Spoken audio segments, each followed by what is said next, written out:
এই কথাও শুনেছি এইখান দিয়ে যদি কোনো মুসলমান গর্ভবতী মা বোনেরা গেছে তার পেট বলে ফেরে বাচ্চা কিভাবে কোন জায়গায় থাকে কি হয় এই কথাটাও শোনা যায়। এই কথাটা কি আসলে সত্য?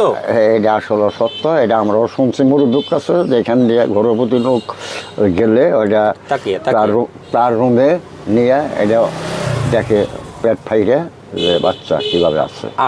হ্যালো বন্ধুরা, এখন যাচ্ছি সেই মানিকগঞ্জের ঐতিহ্যবাহী সেই মঠের কাছে। সেই মঠটি আমরা এখন দেখব এবং আপনাদেরকে দেখাবো। সেই মঠটি দেখেন, এই 4 থেকে 500 বছর পুরানো সেই মঠ এখনও দাঁড়িয়ে আছে। চুন এবং পাথর দিয়ে এই মঠটি গাঁথা হয়েছিল, তৈরি করা হয়েছিল। এখনও মঠের অনেক কিছু ধ্বংস হয়ে গেছে বা এখন ইটগুলো খুলে খুলে যাচ্ছে। মঠটি এখন প্রায় ধ্বংসের পথে। মঠটি দেখতে এখনও অনেক সুন্দর। তার ভিতরের অংশ আমরা এখন দেখব আস্তে আস্তে। এখন সেই ভিতরের দিকে আমরা ঢুকে গেলাম। দেখুন ভিতরের সাইডটা কত সুন্দর করে কারুকাজ করা এবং সুন্দর একটি ছাতার মতো কত গম্বুজ করা।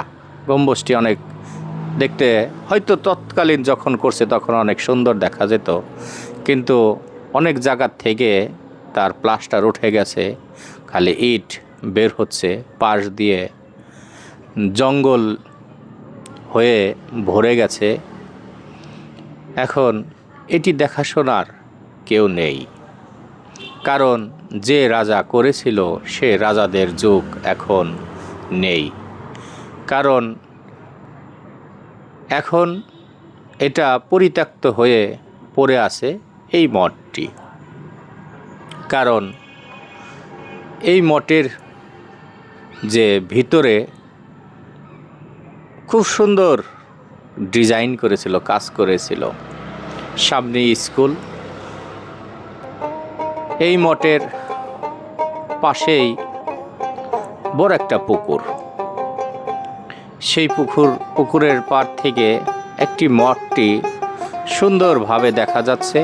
ওই দেখেন মঠটির মাথাটা ঝুড়িতে ভেঙে গেছে, সে ওইভাবেই দাঁড়িয়ে রয়েছে। কারণ এই মঠটি ছিল অনেক উঁচা, যেরকম ভারতবর্ষে আছে তাজমহল, সেই তাজমহলের সে একটু নিচা। কিন্তু তাজমহল যেরকম একটা ঐতিহ্য জিনিস, এই মঠটাও মানিকগঞ্জের একটি ঐতিহ্য জিনিস। আসলে এই মঠটা হচ্ছে আমাদের মানিকগঞ্জে অনেক ঐতিহ্যবাহী একটা জায়গা। এখানে মতের মঠ বলে।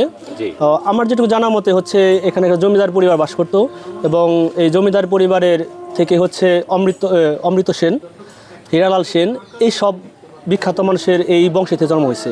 এটা হচ্ছে নিটল দিঘির পাড়ে হচ্ছে এই মঠটা অবস্থিত। এই মঠ এক সময় আরও বিশাল ছিল বা বড় ছিল। এটি ঝড়ের কবলে পরে এই মঠটার অনেকাংশে ভেঙে যায়। বর্তমানে মঠটা অনেক ক্ষতিগ্রস্ত হয়েছে। তো আমরা বাচ্চারা সাইকেল চালানো শিখছে এবং মঠটি দেখছে সুন্দর করে। দেখেন মঠের যে কারুকাজগুলো এখনও চেয়ে আছে আমাদের দিকে। কত সুন্দর করে কারুকাজ করা হয়েছিল এই মঠটির মধ্যে। যখন 4 থেকে 500 বছর আগে যখন এটা নতুন ছিল তখন দেখতে কত সুন্দর ছিল। এখন কিছু কিছু অংশ ধ্বংস হয়ে গেছে, পড়ে গেছে। কারণ এই 4 থেকে 500 বছর আগেকার এই মঠটি এখনও এইভাবে দাঁড়িয়ে আছে। দেখুন এই মঠটি কিছু কিছু জায়গায় এখনও ভালো আছে, আর কিছু অংশ। মঠের পাশেই একটি ছাগল ছানা শুয়ে আছে, দেখে ভালো লাগলো। নামন নেবো না, ওই নেই, দোকানের ভিতরেই।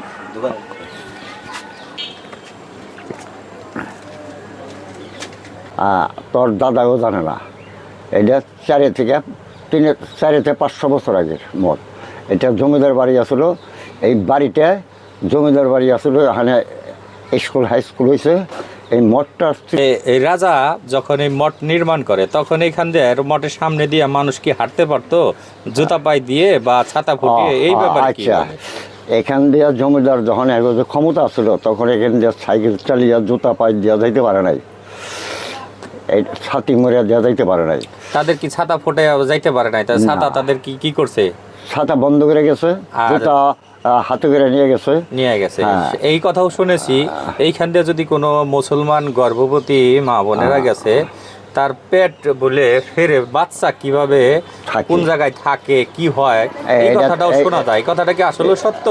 এটা আসলে সত্য, এটা আমরাও শুনছি মুরব্বীর কাছে যে এখান দিয়ে গর্ভবতী লোক গেলে ওইটা তার রুমে নিয়ে এটা দেখে পেট ফাইরে যে বাচ্চা কিভাবে আসছিল কিভাবে, তাতে লোক মারা যায় নাই না, বা দেখতো কিভাবে বাচ্চা আছে, সে সেইভাবে দেখতো। এরা জমিদারের আমলে।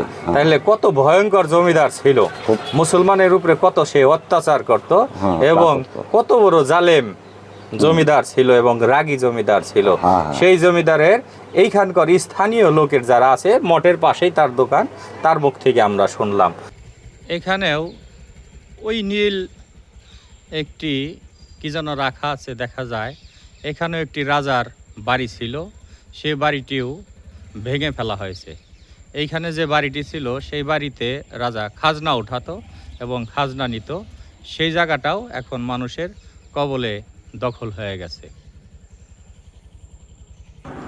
পাশেই একটি স্কুল দেখতে পারবেন, সেই স্কুলটি ছিল রাজাদের বাড়ি, সেই বাড়ি ভেঙে এখন স্কুল করা হয়েছে। তার সামনেই মঠের সামনেই একটি বটগাছ, সেই বটগাছ দেখতে পারবেন অনেক বড়। যারা আমার চ্যানেলটি সাবস্ক্রাইব করেন নাই, তারা আমার চ্যানেলটি দয়া করে সাবস্ক্রাইব করে আমার সাথে থাকবেন। আমি আপনাদের জন্য নতুন নতুন ভিডিও নিয়ে আসব। সবাই ভালো থাকেন।